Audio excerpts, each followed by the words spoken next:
I'm always impressed when Sue leans over there and puts her foot down and pulls this up. But we attract to us what we fear, and I don't want to topple off of here. I do want to tell you, months ago we made arrangements for Reverend Chaz Wesley to be here next Sunday because that's a Sunday Sue would have gone to Ohio to see her family, and he will be here. He is still coming. So we will welcome him.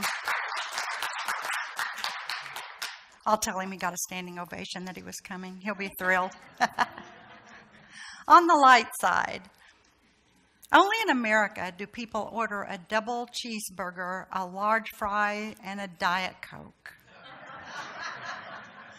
Only in America do banks leave both doors open, but they chain the pin to the counter. Only in America, this is so true, do we leave cars worth tens of thousands of dollars in the driveway, and we store our useless junk in the garage. Only in America do we buy hot dogs in packages of 10, and the buns come in packages of 8. Only in America do we drive up to the ATM machine at the bank, and it has Braille lettering on it.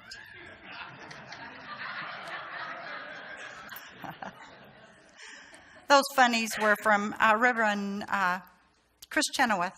He does a Sunday funnies, and I pulled some of those from there.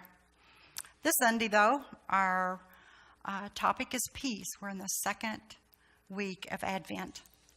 And Jesus Christ is known as the Prince of Peace, for he taught the great healing that arises when we treat those that might be our enemies with love.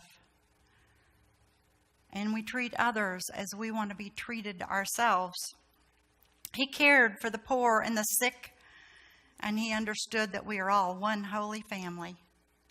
We continue to practice his great teachings. He is our way shower, and we are furthering his work to bring the visible from the invisible kingdom.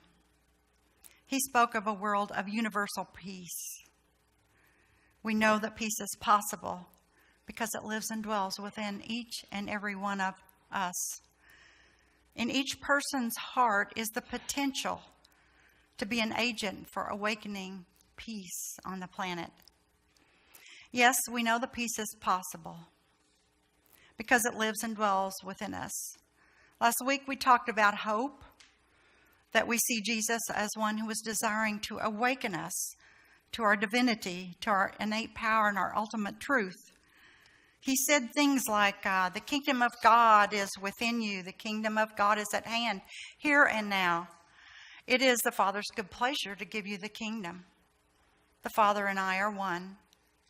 That which is within me is also within you. All these things I have done, and you will do more. You may have heard this story, but it's an old Hindu legend. There was once a time when all human beings were gods, but they so abused their divinity that Brahma, the chief god, decided to take it away from them and hide it where it could never be found.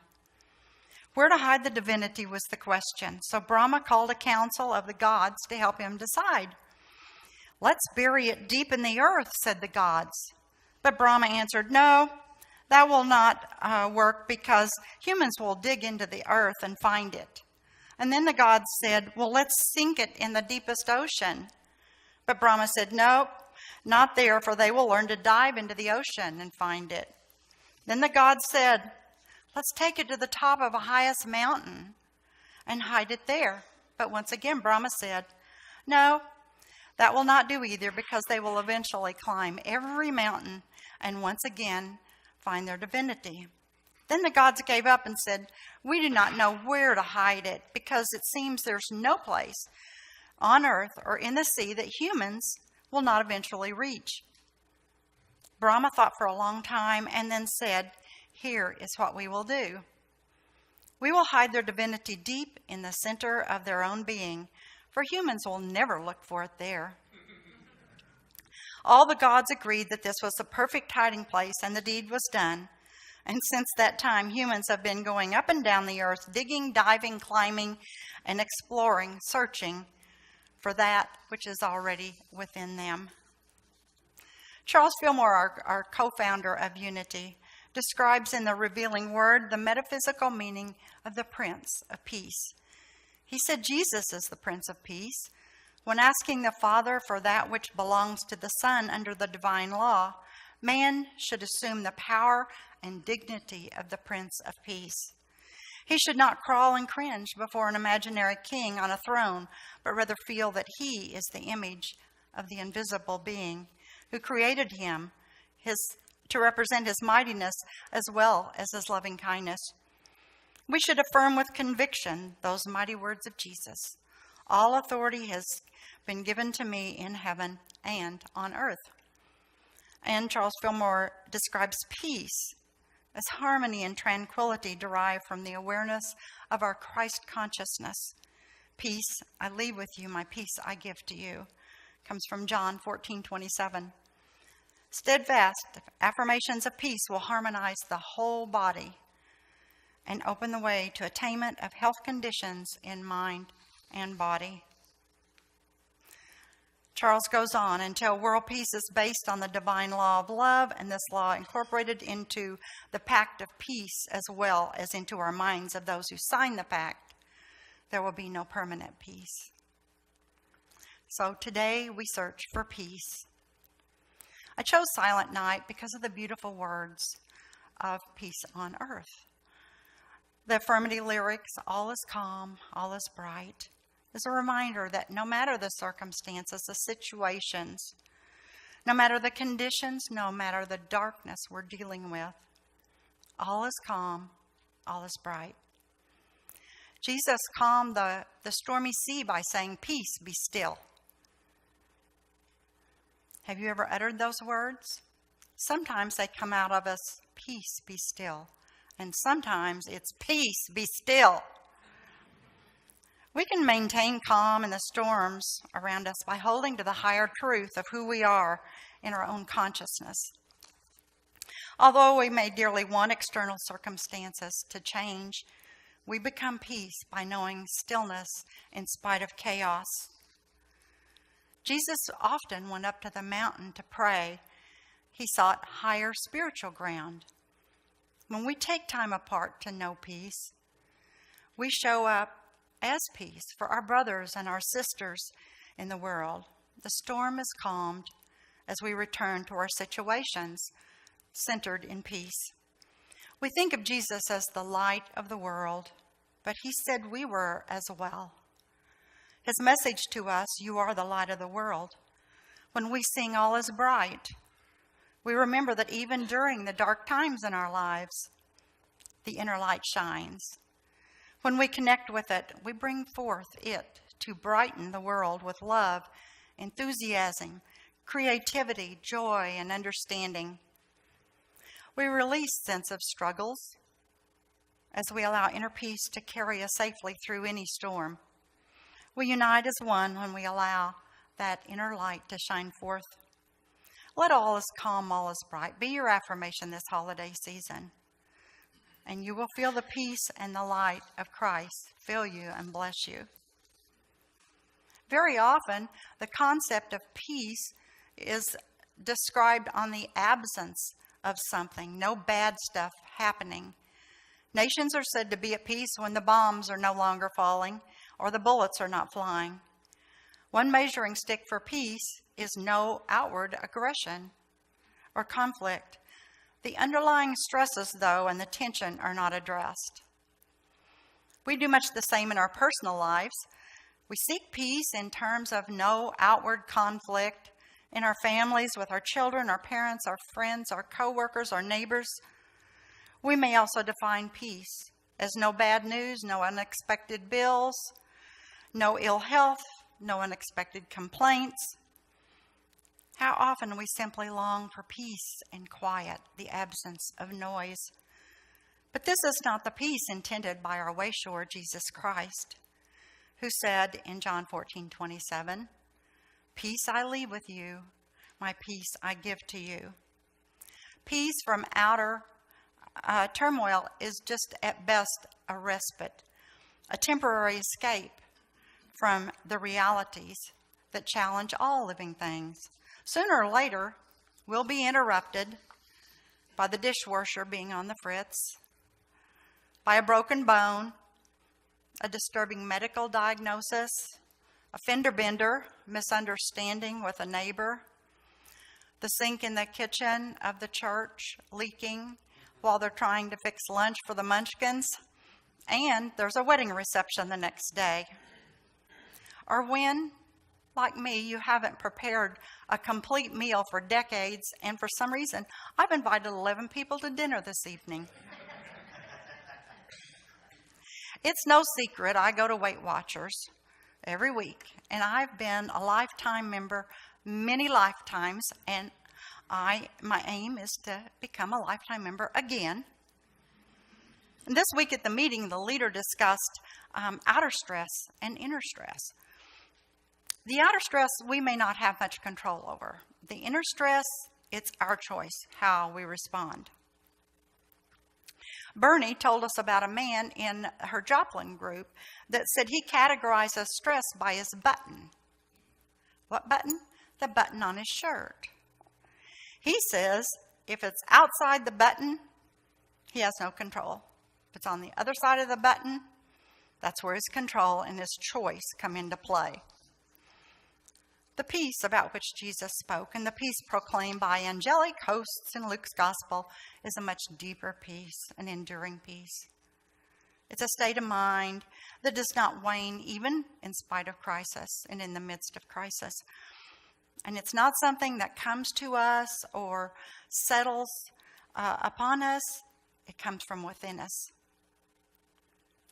When we become rushed and stressed from thinking that we don't have time to meditate or take time to become centered, we tend to forget that the Christ presence does dwell within us and everyone else.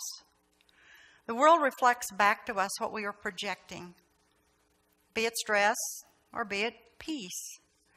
There are times we may ask, where did my peace go and how do I get it back? Since the world mirrors how we feel, we can choose peace and peace will choose us. It's a natural law of attraction. Like attracts like. To calm that inner turmoil, we can stop, breathe, much as when we go into the meditation, and remember who we truly are. And we center ourselves in peace of God, the peace that is always present. I often affirm nothing and no thing can disturb the calm peace of my soul. And sometimes I say it quiet like that, and sometimes I say it through gritted teeth. Nothing and no thing can disturb the calm peace of my soul.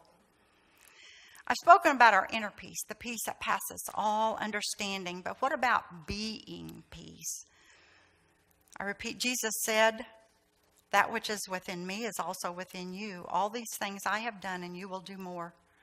Therefore, it's our responsibility, it's our commitment to exemplify the Prince of Peace, to be peace and to spread peace. Lao Tzu, Chinese philosopher from the 6th century BCE, and he's said to be the founder of Taoism, said, if there is to be peace in the world, there must be peace in the nations. If there is to be peace in the nations, there must be peace in the cities. If there's to be peace in the cities, there must be peace between neighbors. There must be peace in the home. If there is to be peace in the home, there must be peace from the heart. And Reverend Dr. Michael Beckwith, the founder of Agape Spiritual Center in University City, peace is not merely the absence of war or discord or disharmony or conflict. Peace is a quality of spirit. It's a non-dimensional, non-tangible, yet very substantial reality. We must prepare the way for peace by becoming in vibrational alignment within ourselves with peace.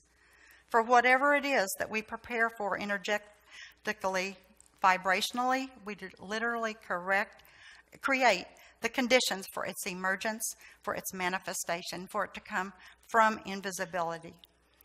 If you were here last Sunday, we talked about hope, that you are the light of the world. Christ in you, your hope of glory. Well, it also goes for peace. Shine your big, bright, brilliant beam of radiant light as peace. I talked about being the 100th monkey to be hope. You're still a 100th monkey, so be peace. What does peace look like today on December the 11th, 2016? How can we be the prince or the princess of peace? And we go back to our way shower, Prince of Peace, Jesus the Christ. And he accepted everyone unconditionally. He wasn't concerned with your nationality, your spirituality, your sexual orientation, your status in life, your vocation, or your lifestyle. Recently, we've started using this welcome. Mary read it this morning. If this is your first time, you are welcome here. If this is your 500th time, you are welcome here. If you're gay or straight, transgender, or questioning, you are welcome here. If you're not sure, or if you are sure or not sure about God, you're welcome here. Whatever the color of your skin, you are welcome here. We just want you to know, no matter what, you are welcome here. And what better way to be peace but to follow all of that? We welcome all. Jesus didn't expect anybody to look the same or think the same. And when we encounter people that don't look like we think they should look, we can choose to give up that error thinking, the judgmental tendency, and we can send them peace, hope, and love. We turn up our heart light and we shine it bright. And we don't all think alike. Wouldn't it be boring if we all thought exactly alike? Another way to be peace is to accept that everyone has their story, the experiences they've been through, and that is what molds their belief systems. It's peaceful even to agree to disagree. Someone doesn't always have to be right, therefore making the other person wrong. Often we hear the word harmony associated with peace, and according to the dictionary, harmony is agreement in actions, ideas, friendly relations, or the sound of two or more tones together in a chord. The two tones blend, but they're not the same notes. So to be peace, the Prince of Peace, we don't have to be on the same note. We have to blend in some way in agreement, even if it's to disagree. And each week we sing the peace song. I did have it as a ringtone on my phone, but it didn't transfer over. And I was curious, where did that come from? It's so well known. How did it come about? So I Googled it, and here's what I found. The folk song movement of the 1950s, 60s, and 70s produced many songs known for their ease of singing, straightforward texts, and prophetic messages. Cy Miller, who lived 1908 to 1971, and his wife Jill Jackson Miller, who lived 1913 to 1995, collaborated to produce a song that has become a signature composition devoted to world peace and harmony. Jill Jackson Miller was born, Evelyn Merchant, on August 25, 1913, in Lawrence, Missouri. She attended Northeast High School in Kansas City. After 2 years of junior college, she moved to Hollywood to fulfill her dreams of becoming an actress. She starred in several westerns and serials in the 1930s. In an archival interview aired on National Public Radio, Jill Jackson talked about the background and the context of the song. She said, "When I attempted suicide in 1944 and didn't succeed, I knew for the first time unconditional love, which God is. You were totally loved, totally accepted just the way you are. In that moment, I was not allowed to die, and something happened to me, which is very difficult to explain. I had an eternal moment of truth in which I knew I was loved, and I knew I was here for a purpose." This realization was followed by years of exploring her spiritual nature and her relationship with God. She discovered her love for writing and began writing songs with her husband, Cy Miller. In 1955, she wrote the lyrics to "Let There Be Peace on Earth," while her husband wrote the melody. The song was introduced at a California retreat of young people who were a wide variety of religions, ethnic, and socioeconomic backgrounds. The young people had come together for a week-long experience, like our teens go to rallies. And the song's focus was on peace and God and made it easy to cross the boundaries that stood between them. Cy Miller wrote about the effect of the song. One summer evening in 1955, a group of 180 teenagers of all races and religions, meeting at a workshop high in California mountains, locked arms, formed a circle, and sang of peace. They felt that singing the song with its simple, basic sentiment, "Let there be peace on earth and let it begin with me," helped to create a climate for world peace and understanding. When they came down from the mountains, these inspired young people brought the song with them, and they started sharing it. And as though on wings, "Let there be peace on earth," began an amazing journey around the globe. It traveled first, of course, with the young people, back to their homes and schools, churches, and clubs. Miller noted that the song was then shared in all 50 states at school graduations, PTA meetings, holiday gatherings, celebrations of Brotherhood Week, Veterans Day, Human Rights Day, and United Nations Day. Kiwanis Club sang it, as well as 4-H clubs, United Auto Workers, the American Legion, the B'nai B'rith, and the Congress of Racial Equality. It's also been sung at the United Nations. The song was taped, copied, printed in songbooks, and passed by word of mouth. Eventually, it spread overseas, sung by Maoris in New Zealand and Zulus in Africa. The song has been recorded and or sung by a host of vocal artists, including some that we may be familiar with: Andy Williams, Pat DeBoone, Nat King Cole, Roy Rogers and Dale Evans, Mahalia Jackson, Johnny Mathis, Patti Page, Liberace, and Placido Domingo, and many more. And for those of you who are younger and don't know who any of those people are, Crystal Gale, Vince Gill, and Harry Connick Jr. The original lyrics were, "Let there be peace on earth and let it begin with me. Let there be peace on earth, the peace that was meant to be. With God as our Father, brothers, all are we. Let me walk with my brother in perfect harmony. Let peace begin with me. Let this be the moment now. With every step I take, let this be my solemn vow, to take each moment and live each moment in peace eternally. Let there be peace on earth and let it begin with me." And I love being up here and being able to see all of you sing the peace song, because you can see the emotion on people's faces, and that truly touches them, and it does me too. The peace that Jesus exemplified and spoke about cannot be defined as the absence of something. It is defined by the fullness of our being, of our consciousness. The Christmas miracle that we experience every year is the peace that comes with the birth of Christ, and in our own hearts, birthed again and again and again.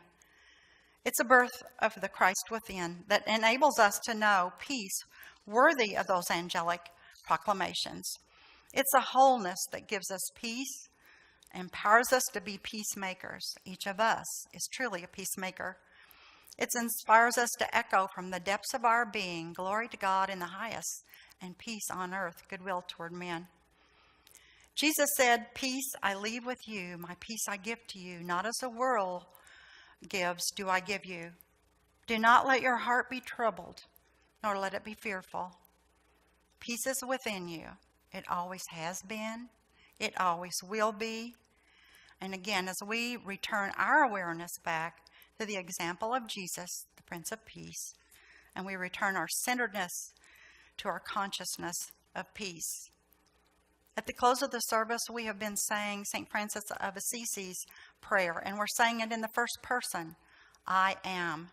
So today, when we say these words, will you think on these words? Will you absorb these words and be these words? Peace be with you, friends. Thank you.